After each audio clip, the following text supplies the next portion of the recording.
Kemudian yang terakhir saya beri ijazah tentang Al-Fatihah ya, karena ini surat yang populer.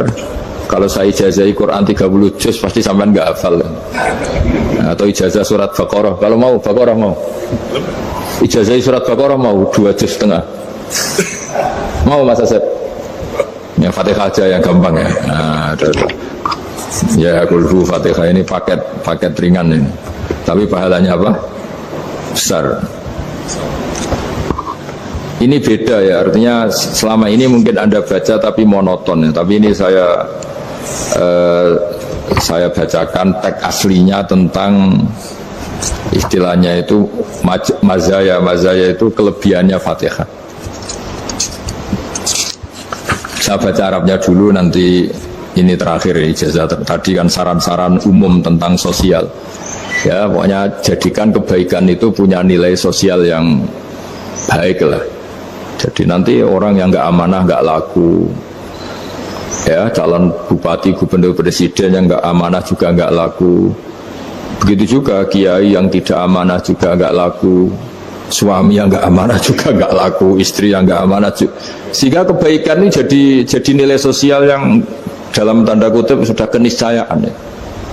Yang diinginkan Allah itu seperti itu, bukan kebaikan yang dipaksakan karena kekuatan negara. Maksudnya kalau bisa kebaikan itu tidak usah dipaksakan. Memang sudah satu kebutuhan. Tak cerita-cerita di negara maju itu, bahkan apapun jatuh itu nggak ada yang ngambil apa itu. Makanya gambarannya Mekah Medina kan gitu kan, barang jatuh nggak ada yang berani apa ngambil itu, saking sudah jadi sistem. Sehingga banyak negara di Eropa itu yang sampai nggak punya tentara, nggak punya polisi karena kebaikan itu sudah.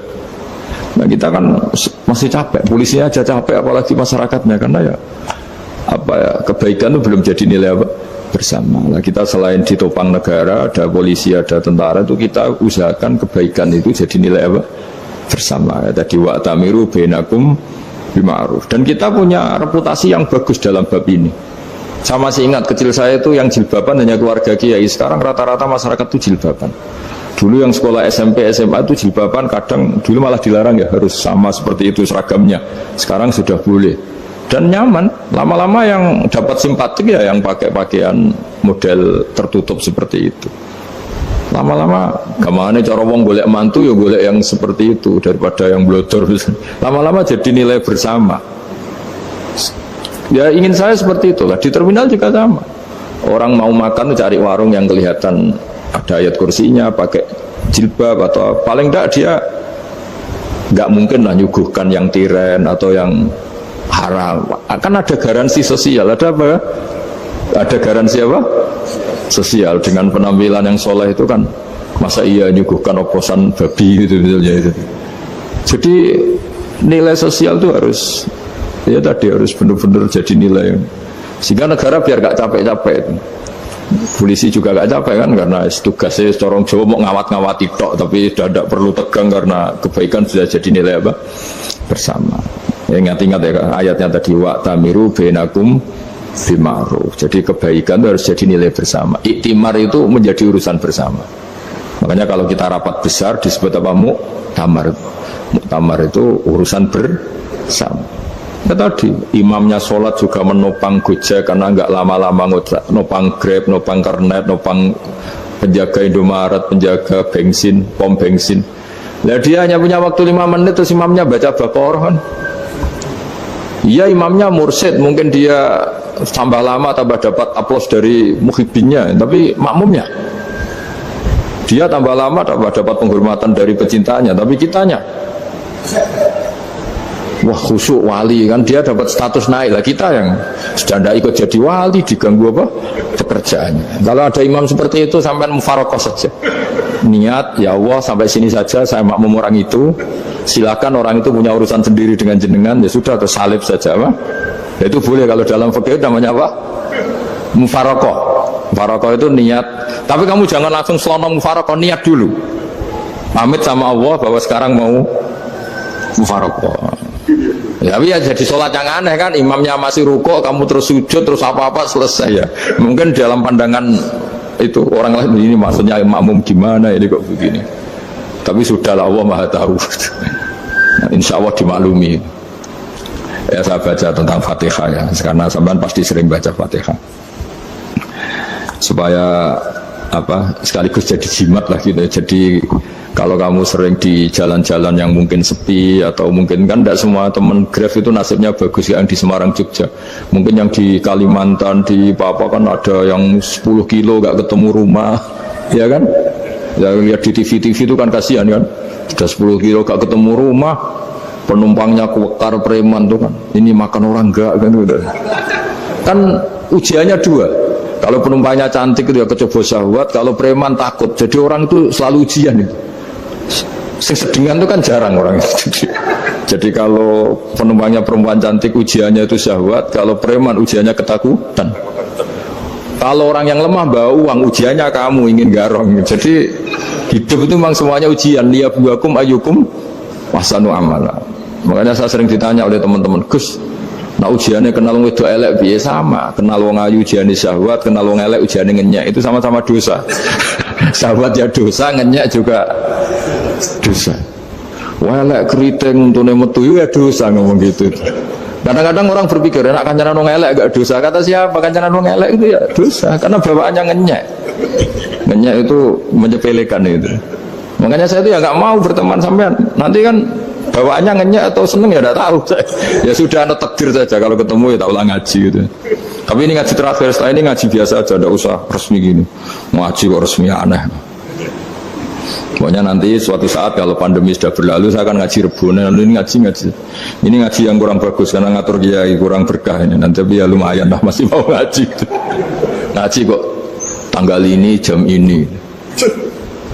Sekarang suatu saat kamu tak panggil, Mas Wahyu datang ke sini jam ini, tidak mesti bisa loh. Mungkin pas ada acara apa, oh, maaf ke sini pas ngecek pas apa. Jadi ya sudah, tapi tak maafkan, enggak apa-apa. Takdir ya. Tak bacakan supaya sampean tahu keramatnya Bismillah. Nah sebelum saya bacakan Bismillah Fatihah, tak beritahu tentang ilmu tafsirnya karena ini penting sekali. Fatihah itu dawuhnya Allah, tentu itu dawuhnya Allah. Saya ulang lagi, itu kalamullah.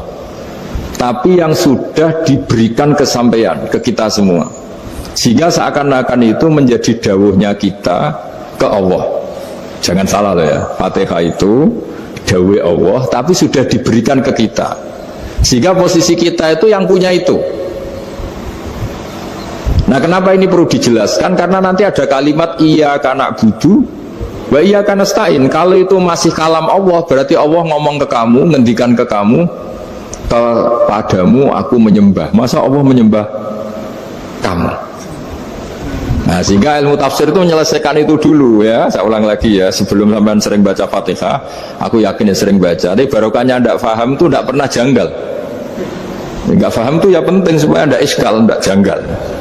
Sebetulnya di kalimat itu ada yang janggal. Kalau Fatihah itu kalimatnya Allah atau kalam Allah, bagaimana dengan kata-kata iyyaka na'budu? Masa Allah ngendikan ke kita, kepadamu kami menyembah? Masa Allah menyembah kita? Maka penyelesaiannya secara ilmu tafsir gimana? Semua ulama mengatakan, bukan satu dua, semuanya mengatakan di Fatihah itu semuanya diberi kawalan kalimat. Saya ulang lagi ya, di Fatihah itu semuanya diberi awalan kalimat qulu, katakan wahai hambaku begini. Ya, katakan wahai hambaku begini. Nah, begini ini pelajaran dari Allah yang sudah diberikan ke kita. Terus kita mengatakan bismillahirrahmanirrahim, alhamdulillahirabbil, termasuk kita mengatakan iyyaka na'budu wa iyyaka nasta'in. Jangan bayangkan Allah ngendikan ke kita. Kalau Allah ngendikan kita berarti gini, hei wahyu ihdinas siratal mustaqim, tunjukkan saya jalan yang benar. Nah nanti kamu terus, ya Allah Anda aja minta pertolongan saya minta tolong siapa kan, jadi panjang kan. Ya saya ulang lagi ya, jadi itu di ulumul Quran diterangkan gimana sebelum baca Fatihah ya. Fatihah itu kalamullah, ngendikannya Allah, tapi yang sudah diajarkan ke kita dan sudah milik kita, sehingga kalimat itu menjadi milik kita. Tapi ya kalamullah, tetap kalamullah, tapi sudah menjadi milik kita. Udah paham ya? Ya pinter namanya. Ya, karena kalau tanpa penjelasan seperti ini, Anda akan iskal. Bagaimana Allah, iskal itu janggal. Bagaimana Allah mengatakan iya karena butuh? Kan jadi aneh kan? Ya, jadi tak jelaskan secara ilmiah ya. Jadi kata ulama-ulama tafsir, ayat-ayat Quran seperti ini sebetulnya dimulai dari kulu, apa? Meskipun nggak dilafatkan.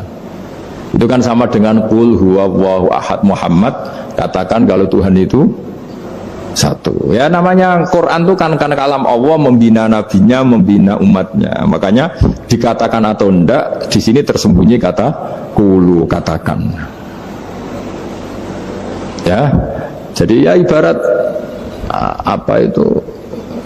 Kamu ngajari anak kamu lah. Panggil jenengan bapak kula. Itu maksudnya anak itu, kalimat itu kalimat kamu, tapi kamu ajarkan ke anak kamu. Terus anak kamu bilang, Pak jenengan bapak kulo. Nah, ketika kamu mengatakan jenengan, bukan kamu mengatakan jenengan anakku, berarti anakmu itu bapakmu, kan lucu kan? Anak kamu ajari jenengan bapak kulo, kamu engkau bapak saya. Terus anak kamu mengulang jenengan atau kamu bapak saya. Berarti itu kalimat yang kamu ajarkan, tapi sekarang sudah milik anak kamu. Kalau itu kalimat kamu kan lucu, masa anak kamu bilang bapak? Nah itu seperti itu. Jadi ulama memberi solusi atau jawaban iya karena abudu. Iya itu sebelumnya ada kata-kata kulu, katakan wahai hambaku, hubungan kamu dengan saya adalah katakan iya karena abudu. Wa iyyaka nasta'in. Terus hubungan kamu dengan saya katakan juga dalam doamu ihdinas siratal mustaqim. Jelas ya, jadi itu kalam Allah yang sudah milik kita karena diajarkan Allah untuk kita. Dong ya.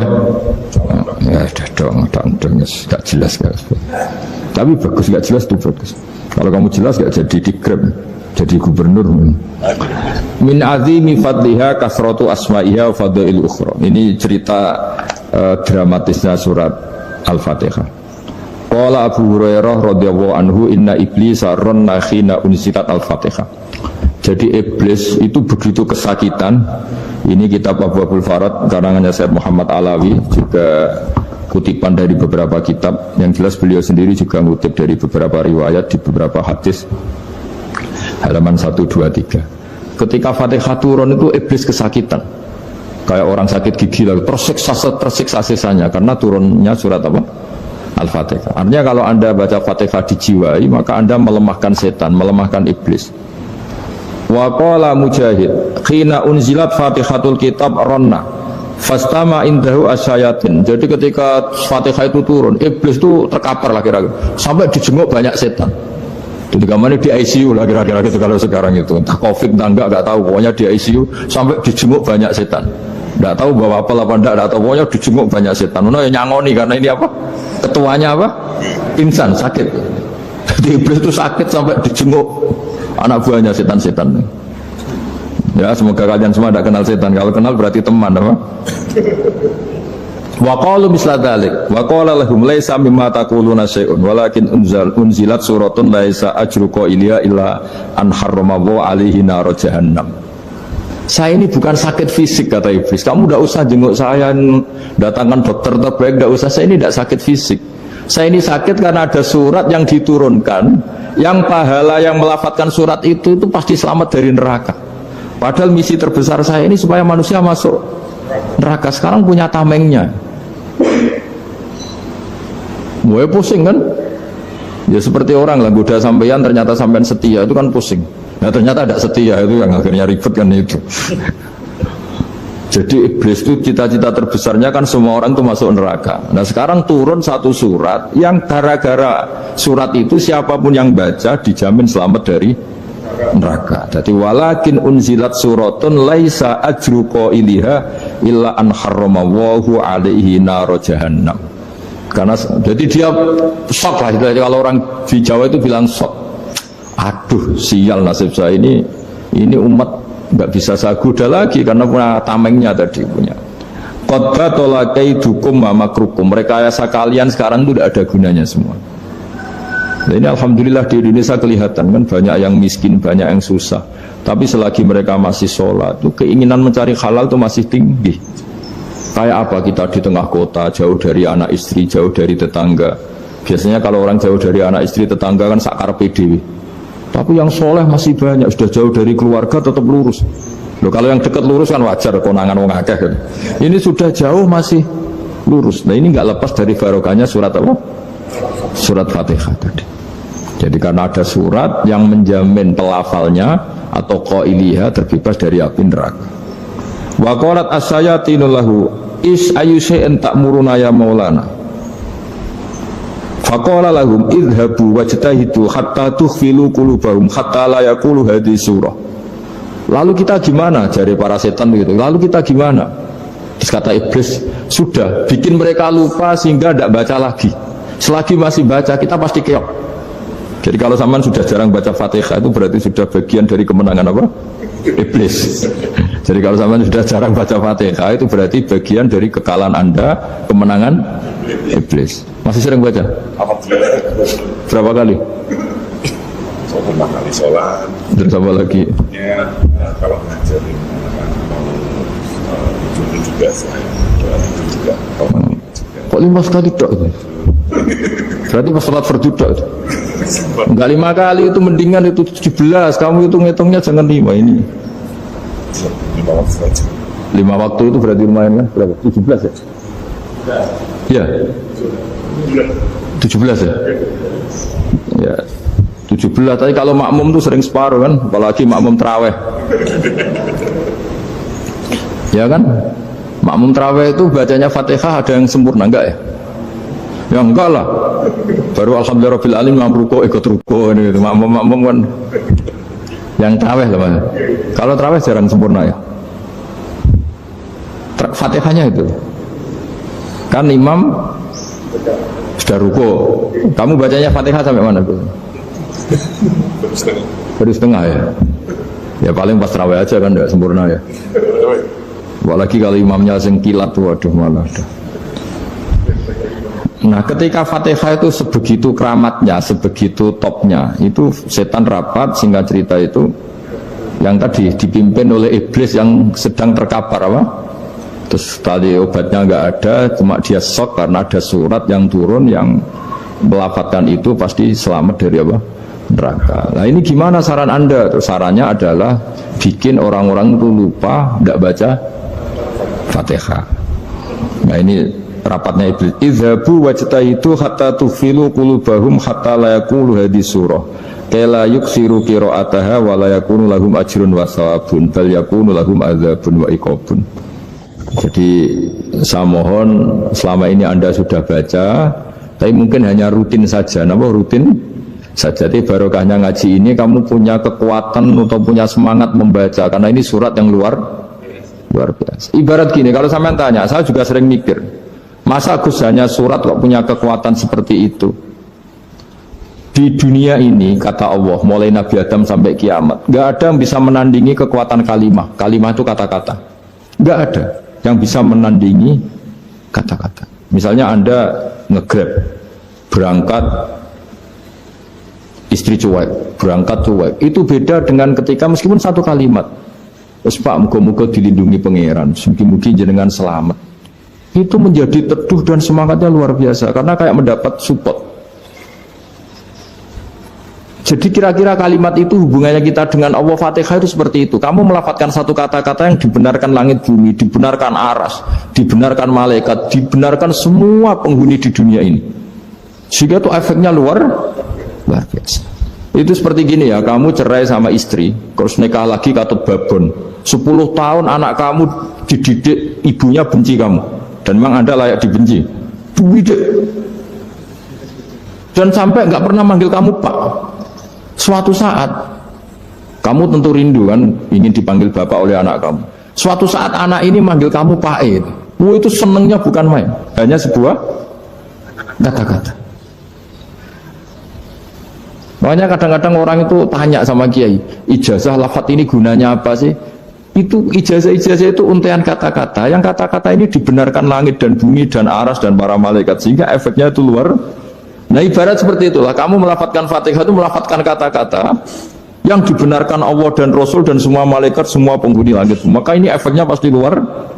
Nah di sini lah orang-orang dulu itu tahu keramatnya itu, sehingga ketika melawan Belanda, melawan Jepang dulu itu kalimat-kalimat itu menjadi mantra yang luar biasa. Doa yang luar biasa. Tapi di era modern karena orang sudah tidak ngerti itu, dianggap itu mantra, jimat, khurafat, bid'ah, waduh ribet menemal.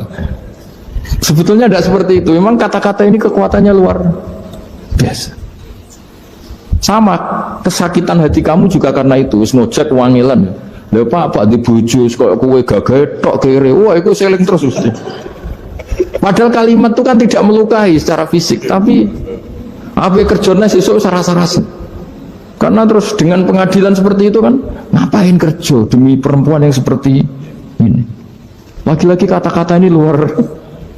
Nah bayangkan kalau kata-kata itu adalah kalimat yang diajarkan Allah lewat Rasulnya, lewat malaikat Jibril. Kayak apa kekuatannya itu? Nah, kira-kira Fatihah itu gitu. Kalimat yang baik, kalimatan thayyibah diajarkan oleh Allah dan Rasul. Kayak apa kira-kira kekuatannya? Pasti luar biasa. Wong support yang dikatakan istri kita, anak kita aja luar biasa, apalagi ini support yang diajarkan Allah dan Rasul. Ya makanya saya mohon kalau baca Fatihah, baca kalimat-kalimat thayyibah ketika sholat itu dijiwai. Ya misalnya Rabbana lakal hamdu mil'us samawati wa mil'ul ardi wa mil'u ma syi'ta min syai'im. Engkau zat yang layak dipuji, dan pujian ini memenuhi langit dan bumi. Karena kita tahu nggak ada sejengkal di alam raya ini kecuali di situ ada rahmat Allah. Misalnya kamu bisa lewat sampai rumah saya, kamu mungkin anggap biasa saja. Coba kalau ngalami likuifaksi, tahu-tahu bumi ini ambles, bisa ngelewati yang likuifaksi itu luar. Tanyakan orang pernah ngalami likuifaksi di Sulawesi, itu melihat bumi bisa diinjak gak ambles itu, wah luar. Bersama nggak ngalami itu sehingga lewat bumi ya biasa aja. Coba kalau ngalami seperti tidur, ya biasa aja. Coba kalau ada gempa, bahwa bumi tenang ini sudah nikmat yang luar biasa. Masa kamu ngakui nikmat nunggu digituin? Ya kan? Nah, makanya baca Fatihah dijiwai lah, bahwa ini kalimat yang luar biasa. Nah, saya teruskan ya.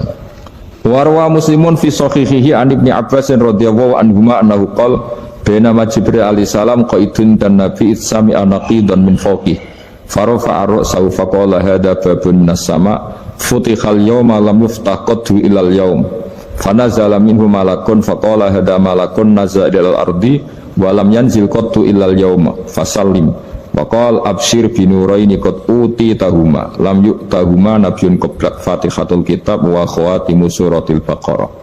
Jadi suatu saat Jibril ini jagongan kira-kira gitu sama Rasulullah. Tahu-tahu langit itu gemuruh. Langit gemuruh kata Jibril, terus semuanya ngangkat kepala ke langit. Ini pintu langit baru ini dibuka, yang sebelumnya tidak pernah dibuka seperti ini. Turunlah malaikat, yang malaikat ini pun malaikat spesial, yang nggak malaikat murahan lah kira-kira gitu, yang nggak pernah turun ke bumi kecuali juga saat itu, dengan penyambutan yang luar biasa, dengan semuanya tidak pernah terjadi, hanya karena bahas surat Fatihah. Jadi ini surat yang luar biasa, pengawalannya lewat malaikat yang spesial, nggak pernah turun di bumi kecuali saat itu. Penyambutannya juga nggak pernah seperti itu, baru seperti itu. Jadi semuanya itu spesial. Nah, kenapa ini spesial? Karena di situ ada isi puja-puji kepada Allah Subhanahu wa Ta'ala. Ada ikrar kita, alhamdulillah rabbil alamin, ar-rahmanir rahim. Ikrar ini penting. Kalau contoh paling gampang gitulah. Kamu punya istri selama ini cerewet terus. Suatu saat ngomong, Pak, tak angen-angen rono wong lanang koyo sampeyan. Wah, itu langsung tidak ada lelaki sebaik engkau. Itu sama senengnya, masya Allah. Karena ada ikrar dari seorang istri ke kamu. Nah, bayangkan kalau ikrar kita sebagai hamba diakui oleh Allah Subhanahu, maka ikrar ini akan dicatat sebagai kebaikan kita yang kita panen nanti di akhirat. Karena ada ikrar. Kita ikrar bahwa alhamdulillah rabbil alamin. Kita ikrar ar-rahmanir rahim. Kita ikrar maliki yaumiddin. Kita ikrar iyyaka na'budu wa iyyaka nasta'in.